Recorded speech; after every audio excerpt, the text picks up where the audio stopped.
চারিদিকে শুরু হয়ে গেছে খুঁটি পুজো। বাঙালির পুজো ক্যালেন্ডারে এটাই প্রথম দাগ। একটা কাঠ মাটিতে পুঁতেই বাঙালির মনে বাজে ঢাকের গর্জন। এটাই তো খুঁটি পুজো, যেখান থেকে শুরু হয় কোটি টাকার আবেগ আর লক্ষ কোটি হৃদয়ের অপেক্ষা। এই রীতি শুধু আধুনিক কল্পনা নয়, হিন্দু শাস্ত্রে বলা আছে যে কোনো বড় নির্মাণ শুরুর আগে করতে হয় ভূমি পুজো। আর এই পুজোর প্যান্ডেল তো কেবল কাঠামো নয়, এটা মা দুর্গার আগমনের পথ। খুঁটি পুজো মানে শুধু কাঠ পোতা নয়, এই স্থাপত্য আর শ্রদ্ধার এক সংযোগ বিন্দু।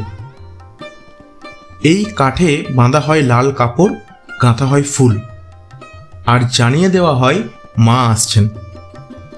গ্রাম হোক বা শহর, খুঁটি পুজো মানেই গোটা পাড়ার প্রথম আনন্দ। মণ্ডপ না উঠলেও মনে হয় শুরু হয় মহালয়ার সুর, আর হাওয়ায় ভেসে আসে পুজো আসছে।